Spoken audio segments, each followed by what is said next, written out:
Hello बच्चों, चलिए प्रश्न को देखते हैं। तो दिया गया प्रश्न है कि चार तत्व ए बी सी तथा डी के मानक इलेक्ट्रोड विभव क्रम से -3.05, 1.66, -0.40 तथा 0.80 वोल्ट है। निम्न में से कौन सा सार्वत्रिक रासायनिक क्रियाशीलता प्रदर्शित करेगा? विकल्प ए है ए, विकल्प बी है सी, विकल्प सी है बी, विकल्प डी है डी। तो हमें बताना है कि हमें दिए गए जो चार तत्व है उनके मानक इलेक्ट्रोड विभव दिया गया है। तो हमें बताना क्या है कि इनमें से कौन सा सर्वाधिक रासायनिक क्रियाशीलता प्रदर्शित करेगा। तो सबसे पहले हम क्या लिखेंगे? मुख्य अवधारणा। मुख्य अवधारणा, तो वो क्या हो जाएगी? विद्युत रासायनिक श्रेणी या सक्रियता श्रेणी।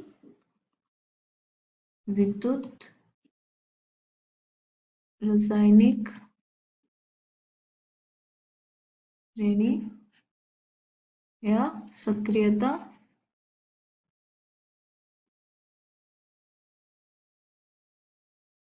श्रेणी।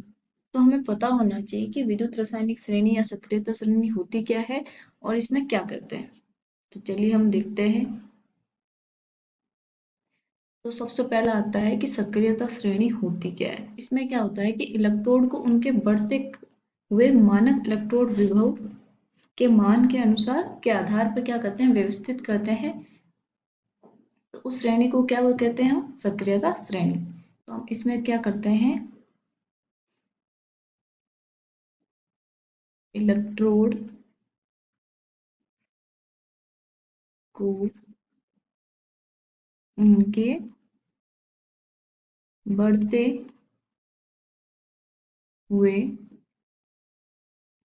मानक इलेक्ट्रोड विभव, इसको हम क्या बोलते हैं? अपचयन विभव के मान के आधार पर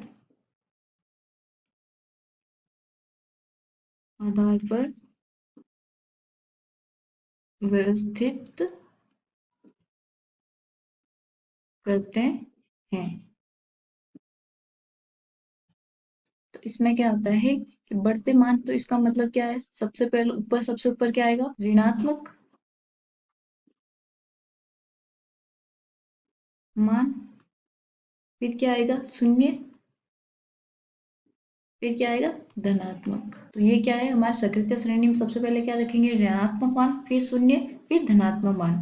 तो वो क्या आती है? हमारी सक्रियता श्रेणी बनती है उससे। तो अब हमारी जो सक्रियता श्रेणी है उसमें क्या होता है कि ऊपर से नीचे जाने पर क्या होगा? मानक अपचयन विभव में जो ऋणात्मक मान में क्या होगी? कमी होगी। फिर अपचयन की प्रवृत्ति भी क्या होगी? अपचयन की प्रवृत्ति क्या होगी? बढ़ेगी। क्यों? क्योंकि जो हमारे इलेक्ट्रोड विभव है, विभव के ऋणात्मक मान में कमी, इससे क्या होगी? हमारी अपचयन की प्रवृत्ति भी क्या होगी? बढ़ेगी। इलेक्ट्रॉन ग्रहण करने की क्षमता क्या होगी? जो प्रवृत्ति है वो क्या होगी? कम होगी। ऑक्सीकारक क्षमता बढ़ेगी। विद्युत धर्मी गुण घटेगा। और अब हमें क्या पूछा गया है कि क्रियाशीलता, सार्वत्रिक क्रियाशीलता कौन सी है? तो हमारे क्या होता है कि सक्रियता श्रेणी में ऊपर से नीचे जाने पे क्या होता है? धातु का क्या होता है? स्थायित्व बढ़ता जाता है। तो उनकी क्रियाशीलता भी क्या होती है? कमी आती जाती है। इसका मतलब क्या है कि अगर सक्रियता श्रेणी में ऊपर से नीचे जाएं तो क्या होगा? क्रियाशीलता कम होगी।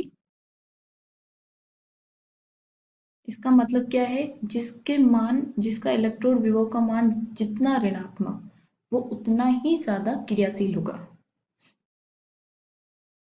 तो इलेक्ट्रोड विभव का मान जितना अधिक ऋणात्मक, वह सबसे अधिक क्रियाशील, ठीक है। तो अब हमारे क्वेश्चन में क्या दिखा, ए बी सी डी के इलेक्ट्रोड विभव दे रखे हैं। तो यहाँ मैं लिखती हूँ ए बी सी और डी। तो ए का मान क्या है हमारे पास, -3.05,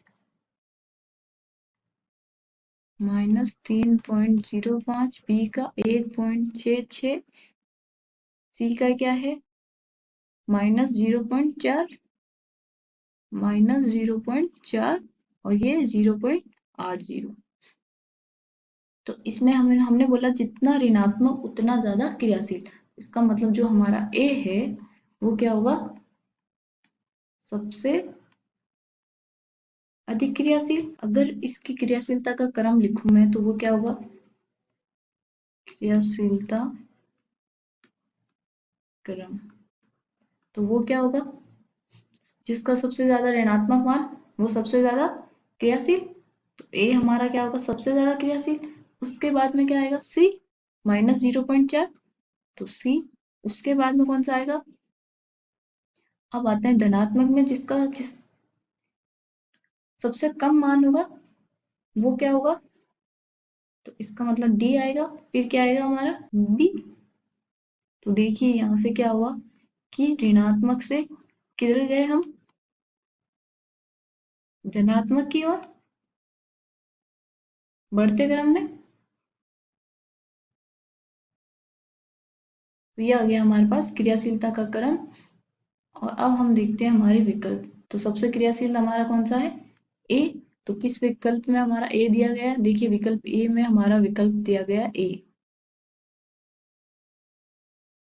इसका मतलब विकल्प ए हमारा क्या होगा, सही उत्तर होगा। आशा करती हूँ आपको समझ में आया होगा। धन्यवाद।